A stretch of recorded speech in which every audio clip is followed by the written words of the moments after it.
is a Jewish holiday.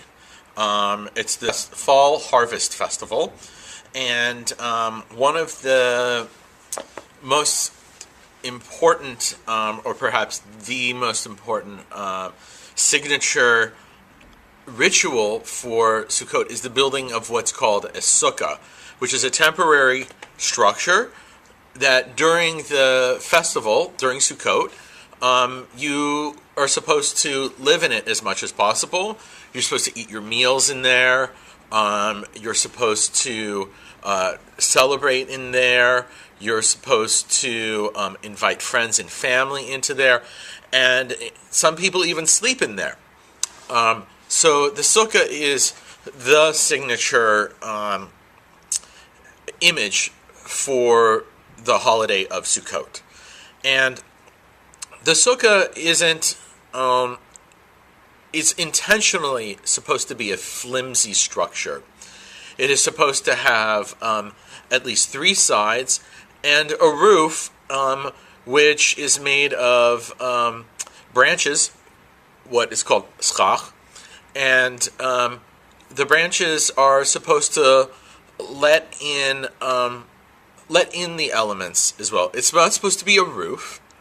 They're supposed to be able to let in some of the elements. So the structure itself exposes some of our vulnerabilities to nature.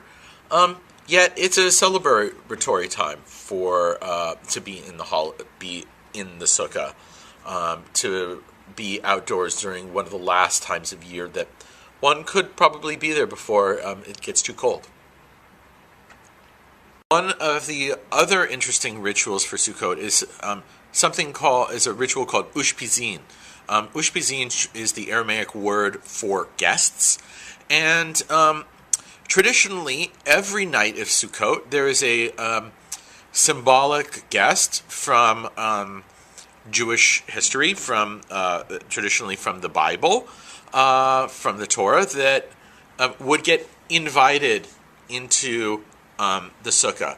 So, and on each of those nights, the guest is supposed to be present. You think about the guest and you study about the guest. But we've taken the tradition of ushpizin, of inviting guests into the sukkah, and played with it. And we've decided to create an exhibition called Gimme Shelter, the Sonic Sukkah Experience, which is a collection of voices, of audio stories and music, and as a way of bringing those guests into the sukkah. And so that is a way of kind of bringing in guests into the home, into the sukkah. So with Gimme Shelter, we have a collection of audio stories and music from 25 different people. So each of those voices will, I guess, in some sense, visit us in the sukkah, and you can play these pieces in your own sukkah and listen to them in your own sukkah, and hopefully they'll put you in a space to reflect about what are your stories. Who would you invite into the sukkah? Who would you like to be a guest?